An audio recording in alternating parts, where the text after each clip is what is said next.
शुभ संध्या प्यारे विद्यार्थियों।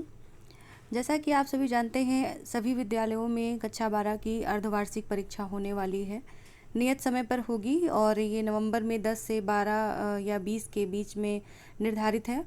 तो आप सभी बहुत ही परेशान हैं, खासकर कि 12 के विद्यार्थी कि परीक्षा का पैटर्न कैसा होगा, किस तरह से क्वेश्चन आएंगे। सिलेबस भी कहीं कहीं पूरा नहीं हो पाया है या जो है पूरे कोर्स को मतलब सिलेबस को टच नहीं कर मिला है। तो उसकी जो कठिनाई है उसको दूर करने के लिए मैंने ये वीडियो बनाई है। आप लोग पूरा पेपर इस वीडियो के माध्यम से समझ सकते हैं, क्योंकि एक 40 मिनट के पीरियड में एक पूरे पेपर को एक्सप्लेन करना थोड़ा सा मुश्किल काम है। तो ये मैंने आप लोगों के लिए, खासकर कक्षा 12 के विद्यार्थियों के लिए बनाई है और आप सभी समझ सकते हैं। जैसे कि आप स्क्रीन पर देख रहे हैं कि ये सेट जो है 2020 में पूछा गया प्रश्न पत्र, सामान्य हिंदी का पाठ्यक्रम है ये, और ये सेट 1 है, यानी कि 302 ये इसका कोड होता है। ये सेट 1 है जो कि पूछा गया था। अब आप यहाँ देख सकते हैं कि इसमें सबसे पहले तो 15 मिनट परीक्षार्थियों को प्रश्न पत्र पढ़ने के लिए निर्धारित मिलते हैं। यहाँ 3 घंटे 15 मिनट लिखा हुआ है। 3 घंटे 15 मिनट का मतलब है कि आपको 3 घंटे पेपर करने के लिए मिलेंगे और 15 मिनट मिलेंगे पेपर को पढ़ने के लिए, क्योंकि पेपर काफ़ी लेंथी होता है और इतना ज़्यादा होता है कि आप 15 मिनट भी कम पड़ जाते हैं पढ़ने के लिए। तो ये क्वेश्चन कैसे आएंगे, इनको यहाँ पर हम समझाते हैं थोड़ा सा आपको। देखिए, अगर थोड़ा सा कम भी दिखे तो वीडियो की क्वालिटी बढ़ा लीजिएगा। अगर सही दिख रहा है तो ठीक है, और नहीं तो आवाज़ सुन के काम चला लीजिएगा। फिलहाल निर्देश दिया गया है कि प्रश्न संख्या 1 और 2 बहुविकल्पीय प्रश्न हैं।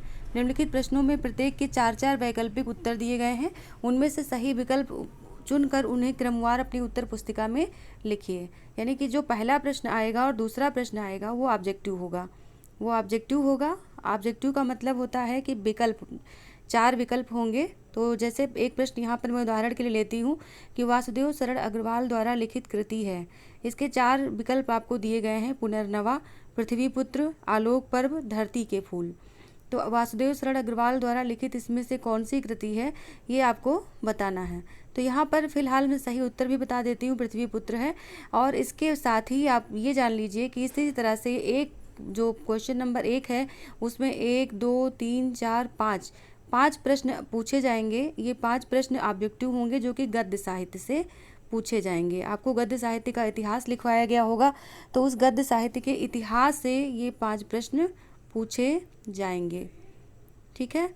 इसके बाद दूसरे प्रश्न पर आते हैं। दूसरा प्रश्न जो हमारा होगा उसमें काव्य साहित्य के इतिहास से 5 प्रश्न पूछे जाएंगे। 5 प्रश्न, जैसे हिंदी साहित्य का प्रथम कवि किसे माना जाता है, सबरपा, देवसेन, सरहपा, कुमारदासु। तो इनमें से किसे माना जाता है, फिलहाल आपकी जानकारी के लिए बता देते हैं, सरहपा को माना जाता है, तीसरा विकल्प सही है। इसके अलावा ये 5 प्रश्न आपके काव्य साहित्य से आए जो कि 5 नंबर के हैं। तो 10 नंबर का आपको पेपर पता चल गया, बचे 90 नंबर। पेपर पूरा 100 नंबर का है। ठीक है। तो 10 नंबर आपके इतिहास से आएंगे जो कि आपको शुरुआत में ही लिखाया गया होगा। अगर आप मेरी क्लास में हैं तो मैंने गद्य साहित्य का और काव्य साहित्य का इतिहास लिखवाया है। और अन्य अगर आप किसी भी चैनल के माध्यम, मतलब किसी भी टीचर के माध्यम से आप मेरा ये वीडियो देख रहे हैं, तो भी आपके टीचर ने इतिहास नहीं अगर लिखवाया तो जो बुक है, बुक में आगे इतिहास के क्वेश्चन को टिक करवाया होगा, क्योंकि 250 क्वेश्चन, 225 क्वेश्चन लगभग सभी के बुक में दिए गए हैं। तो वहाँ से ये क्वेश्चन बनेंगे। फिर हम आते हैं तीसरे प्रश्न पर। तीसरा प्रश्न कौन सा है? तीसरा प्रश्न है कि गद्यांश आएगा जैसे आपको पाठ पढ़ाया गया। पहला पाठ कौन सा है? राष्ट्र का स्वरूप। राष्ट्र का स्वरूप पाठ जो है वो आपको पढ़ाया गया। उसमें से ये जो पैराग्राफ देख रहे हैं वो राष्ट्र का स्वरूप से दिया गया है। अब एक पैराग्राफ पहले दिया जाता था, लेकिन अब क्या है, अब इसमें अंडरलाइन होता है। आप देख सकते हैं अंडरलाइन किया गया, यहाँ पर अंडरलाइन है कहाँ से कहाँ तक। तो ये अंडरलाइन जो है इसी के ऊपर आपको व्याख्या करनी है। उसके साथ ही इसमें 5 प्रश्न दिए जाते हैं। तो उन 5 प्रश्नों को आपको उत्तर देना है जो कि आपकी कॉपी में लिखाए गए होंगे, उसी के आधार पर आपको उत्तर देने हैं। तो एक तो ये हो गया। अब इसमें भी आपको विकल्प मिलता है। कोई पेपर बिल्कुल भी कठिन नहीं है, सिर्फ बड़ा होता है। पेपर जो है वो सिर्फ बड़ा होता है, देख के घबराने की आवश्यकता बिल्कुल नहीं है, सिर्फ बड़ा होता है। और यहाँ पर अथवा करके एक दिया होता है और दूसरा पैराग्राफ, यानी कि इन दोनों में से आपको केवल एक करना होता है। 2 पैराग्राफ होते हैं जिसमें कि या तो पहला करें या तो दूसरा करें। तो इस तरह से दो ये पैराग्राफ, इसमें भी क्वेश्चन 5 क्वेश्चन होते हैं जो कि आपको करने होते हैं। ऐसे ही काव्य साहित्य से इसी तरह से दिया गया, इसमें भी आपको काव्य पंक्तियाँ दी गई होती हैं। काव्य पंक्तियों के आधार पर उसके प्रश्न दिए गए होते हैं और प्रश्नों का जो है विश्लेषण करना, उसका उत्तर देना आपका काम होता है। अथवा करके इसमें भी 2 आपको ऑप्शन मिलते हैं, ये आप जो है पहला करें या तो फिर आप दूसरा करें, ये ऑप्शन मिलते हैं। फिर 5वें प्रश्न पर आते हैं। 5वें प्रश्न में लेखक का साहित्यिक परिचय पूछा जाता है। तो देखिए, पहले जीवन परिचय पूछा जाता था तो जीवनी लिखी जाती थी, अब साहित्यिक परिचय पूछते हैं और इसमें भी बता देते हैं कि शब्द सीमा जो है वो 80 शब्द होनी चाहिए। मैं जूम कर देती हूँ, आप देख सकते हैं, शब्द सीमा 80 शब्द होनी चाहिए। यानी कि आपको साहित्यिक परिचय लिखना है और इतना लिखना है कि जितना 80 शब्द के अंदर सिमट जाए। और उसके अलावा कृतियाँ लिखनी हैं।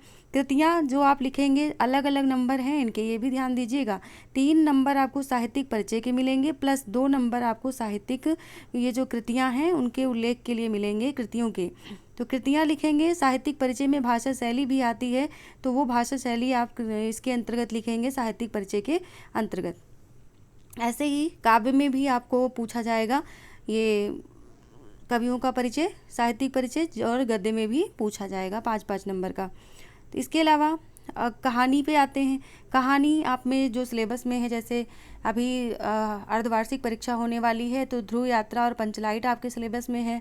इसके अलावा बाद में पंचलाइट और एक कौन सी है, बहादुर कहानी भी आ जाएगी।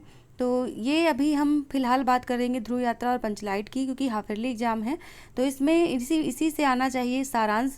तो 5 नंबर का तो आपका बिल्कुल तय है कि इस कहानी का सारांश या उद्देश्य, या तो कहानी का सारांश और या तो उद्देश्य ही पूछा जाएगा। इन दोनों में से या तो आप सारांश तैयार करें या तो उद्देश्य तैयार करें। एक प्रश्न आपका यहाँ से निश्चित रूप से, अभी समय है, आप तैयार कर सकते हैं। फिर इसके बाद जो खंड काव्य आपका है, जैसे अलग अलग क्षेत्र में अलग अलग खंड काव्य चलते हैं। आप अपने सब्जेक्ट टीचर से पूछ लेंगे कि हमारे यहाँ कौन सा खंड काव्य चलता है, और आपकी बुक में भी दिया गया होगा। जो बुक जहाँ पे चलती है वहाँ पे खंड काव्य वो दिया गया होता है। जैसे त्यागपथी, जैसे यहाँ इस एरिए में जहाँ से मैं ये वीडियो रिकॉर्ड कर रही हूँ, वहाँ त्यागपथी खंड काव्य चलता है, यानी कि फैजाबाद मंडल में। तो त्यागपथी खंड काव्य की कथा वस्तु आपको लिखनी होगी, अथवा या तो कथा वस्तु आप याद करें अथवा हर्षवर्धन का चरित्र चित्र तैयार करें। तो ये भी 5 नंबर आपके फिक्स हैं कि ये आने ही आने हैं, तो इनको नज़रअंदाज ना करें, आप जल्द से जल्द इनको तैयार कर लें। इसके बाद अगले प्रश्न पर पहुँचते हैं। अगला प्रश्न है 8वां प्रश्न है ये, इसमें संस्कृत गद्यांश से खंड खा में पहुंच जाते हैं। अभी तक का जितना हमने बताया वो 50 नंबर का था, अब बस बचते हैं 50 नंबर। तो उस 50 नंबर में क्या क्या आएगा इस पर भी डिस्कस कर लेते हैं। तो खंड खा, दिए गए संस्कृत गद्यांशों में से किसी एक का ससंदर्भ हिंदी अनुवाद करना होगा। अब संस्कृत का जो पाठ्यक्रम है वो लगभग 3 चैप्टर आपका अर्धवार्षिक परीक्षा में पूछा जा सकता है। 3 चैप्टर, तो लगभग मेरे हिसाब से जो पहला चैप्टर है वहाँ से ये बहुत ही ज़्यादा पूछा जाने वाला पैराग्राफ है, संस्कृत साहित्य सरसम। तो इसको तैयार करें बहुत अच्छे से, यानी कि संस्कृत भाषा या महत्वम को बहुत अच्छे से तैयार करें। इसके अलावा इसमें भी अथवा लिखा होता है। 2 पैराग्राफ होते हैं, जो आपको आसान लगे वो आप इसका अनुवाद करें। संदर्भ भी बताना होगा। 2 नंबर आपको संदर्भ के मिलेंगे और 3 नंबर आपको मिलेंगे 5 नंबर मिलेंगे किसके, अनुवाद के, क्योंकि आप दूसरी भाषा से अनुवाद कर रहे हैं तो 5 नंबर अनुवाद के मिलेंगे। फिर इसी तरह से इसमें भी श्लोक का अनुवाद होता है। तो सुभाषित रत्नानी जो है वो चैप्टर आपका है, तो उसमें से ही दोनों श्लोक पूछे जा सकते हैं, या हो सकता है किसी और से भी रख दिया जाए। तो यहाँ पर देख सकते हैं 2 नंबर का आपका संदर्भ होगा और 5 नंबर का हिंदी अनुवाद होगा। इसमें व्याख्या नहीं करनी होती है, इसमें आपको हिंदी अनुवाद करना होता है। और ध्यान रहे कि जो हिंदी की व्याख्या करनी होती है, खासकर काव्य की, उसमें आपको काव्य सौंदर्य लिखना होता है, और जो गद्य की व्याख्या करनी होती है उसमें आपको साहित्यिक सौंदर्य लिखना होता है। उन सबके नंबर जुड़े हुए होते हैं। पहुँचते हैं 9वें प्रश्न पर। 9वें प्रश्न में पूछा जाता है लोकोक्ति और मुहावरा। ठीक है, इनमें से किसी एक का लिख करके वाक्य में प्रयोग करना होता है। किसी एक का लिख करके वाक्य में प्रयोग करना होता है। ये एक 2 नंबर में आता है। एक तो मुहावरों लोकोक्तियों में से, मतलब एक मुहावरे का और एक लोकोक्ति का, एक मुहावरे का और एक लोकोक्ति का आपको लिखना होता है। तो 2 मुहावरे दिए गए होंगे, 2 आपको लोकोक्तियाँ दी गई होंगी, जिनमें से एक एक करना होगा। इसके अलावा निम्नलिखित शब्दों में संधि विच्छेद के सही विकल्प का चयन करना होता है। जैसे बधूत्सवा दिया गया तो बधू प्लस उत्सव, बधूत प्लस सवा, 4 विकल्प आपको यहाँ पर दिए गए हैं और उसमें भी आपको ये बताना है कि कौन सा आप इसमें सही है। तो फिलहाल सही इसमें जो है वो सा वाला ऑप्शन है। तो आगे बढ़ते हैं। इस तरह से संधि के 3 क्वेश्चन आएंगे। संधि के 3 क्वेश्चन आएंगे, जैसे स्वागतम आ गया, यहाँ पर नायका आ गया। तो संधि यानी कि 3 नंबर की आपकी संधि आएगी। तो ये विच्छेद पूछे जाएंगे आपसे कि इनके विच्छेद क्या होते हैं। और कभी कभी प्रश्न को बदल भी दिया जाता है, कभी कभी विच्छेद दिया होता है, उसका सही शब्द पूछा जाता है। तो कभी कभी आपका ये संधि दी गई होती, शब्द दिया गया होता है, उसमें संधि का नाम पूछ लेते हैं। तो फिलहाल आपको विच्छेद ही मिलेंगे, जितने कि 2020 में पेपर आए थे उन सब में विच्छेद ही पूछा गया था। इसके बाद विभक्ति और वचन के अनुसार सही चयन करना है। तो विभक्ति और वचन के अनुसार आप में आत्मन और नामन 2 पाठ्यक्रम में रखे गए हैं। बाकी 30% कटौती के बाद बचे आत्मन और नामन, उन्हीं में से पूछे जाने हैं।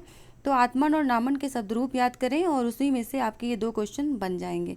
11वें क्वेश्चन में देखते हैं, शब्द युग्म पूछ जाते हैं। शब्द युग्म का जो सही अर्थ चयन करके लिखना होता है, जैसे कि अभिराम, अभिराम लिखा हुआ है यहाँ पर। तो आपको इन 4 ऑप्शन में से एक जो है आपको बताना पड़ेगा कि कौन सा इसमें जो है सुंदर है, कौन सा इसमें आपका ऑप्शन सही है। वात और बात इस तरह से पूछे जाएंगे। 2 क्वेश्चन यहाँ से होंगे। फिर निम्नलिखित शब्दों में से किसी एक शब्द के 2 अर्थ लिखिए। एक शब्द दिया गया होगा और उसके 2 अर्थ लिखने होंगे। जैसे द्विज दिया गया है, यहाँ पर आप देख सकते हैं द्विज दिया गया है शब्द,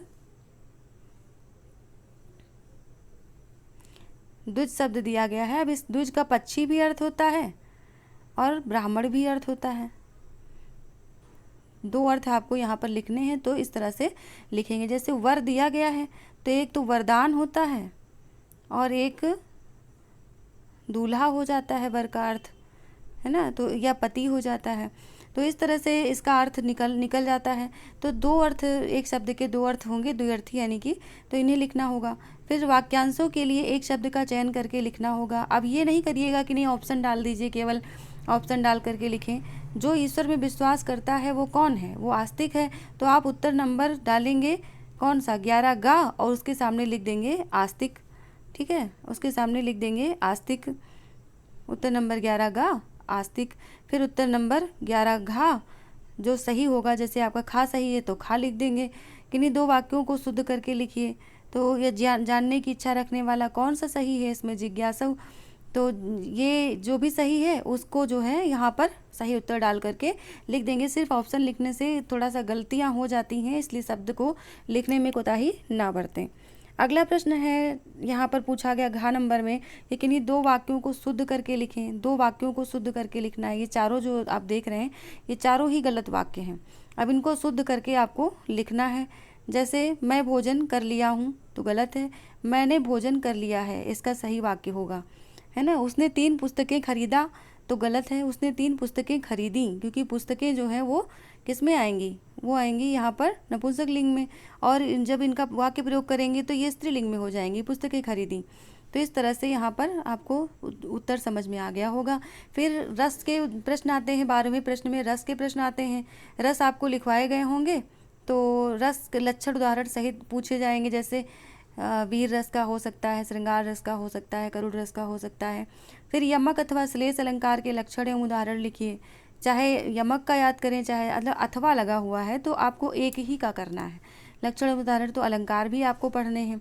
चौपाई और सोरठा के छंद, जैसे ये दिया गया आपको क्या कहते हैं, छंद में से चौपाई भी याद कर सकते हैं, सोरठा भी याद कर सकते हैं, दोहा भी याद कर सकते हैं, कुंडल या विचार आप में दिए गए हैं, तो इनमें से कोई भी याद कर सकते हैं।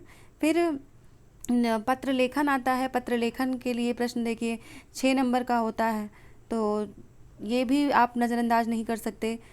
पत्र लेखन के लिए भी अथवा करके दिया गया होता है, 2 दिए गए होते हैं जिसमें से एक आपको लिखना होता है।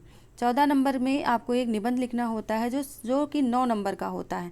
इसमें देखिए जो 2+7 लिखा है वो 2+7 इसलिए है कि जो आप रूपरेखा बनाते हैं, निबंध की जो रूपरेखा बनाते हैं, पहले ही सारी हेडिंग्स लिख देते हैं, उसका 2 नंबर आपको मिलता है। और जो पूरा निबंध लिखते हैं उसके जो है 7 नंबर आपको मिलते हैं, यानी कि जो हेडिंग्स बनाते हैं उन हेडिंग्स का आपको 2 नंबर मिल जाता है। तो 9 नंबर इसको गंवाइए नहीं और अपने शब्दों में लिखने का प्रयास करिए। तो इसका मतलब इसको पढ़ लीजिए, जैसे ये निराकरण के उपाय हैं, पर्यावरण प्रदूषण और निराकरण के उपाय, तो आपने पढ़ा इसको, ठीक है। अब पढ़ने के बाद सारा चीज़ तो इसमें से याद नहीं किया जा सकता, फिर इसको अपने शब्दों में जोड़ मरोड़ के लिखिए अपने शब्दों में। आपका इससे आपकी इससे सृजनात्मकता बढ़ेगी और साथ में आपको याद भी नहीं करना पड़ेगा। पूरा पूरा आप पेपर इस तरह से देख सकते हैं। तो ये रहा आपका पूरा पेपर जो कि बोर्ड एग्जाम में पूछा जाता है, इस तरह से पूरा पेपर, ठीक है। अब जो है यहाँ पर रही बात देखने की सुनने की, तो अभी आपको मैं सिर्फ इतना कहूँगी कि आप मेरे चैनल को सब्सक्राइब कर लीजिए। कक्षा 12 का जो अनसॉल्व्ड या सॉल्व्ड पेपर होगा वो मैं इसी चैनल पे सॉल्व करवाती रहूँगी। एक प्लेलिस्ट मिल जाएगी आपको कक्षा 12 के नाम से, और उसी में आप जब भी खोलें मेरे चैनल पर, क्योंकि मैं कम्पिटिटिव एग्जाम की तैयारी करवाती हूँ तो उसमें बहुत सी चीज़ें मिलेंगी, लेकिन जब आप प्लेलिस्ट पे जाएंगे तो प्लेलिस्ट में आप सिर्फ कक्षा 12 को सर्च कर लेंगे और वहाँ पर आपको आपकी कक्षा से रिलेटेड जो भी हिंदी विषय का जो है सिलेबस, उसके अकॉर्डिंग आपको वीडियोज़ मिल जाएंगी।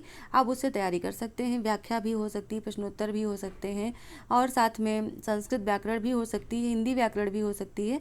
तो इन सभी चीज़ों को मैं अपने वीडियो पर अपने चैनल पर अपलोड करती रहूँगी। आप लोगों का साथ रहा तो, और अगर आप लोगों ने लाइक किया और कमेंट किया, बताते रहे कि कैसे लगा, तो ज़रूर करती रहूँगी। अभी मैंने इतना पोस्ट किया है।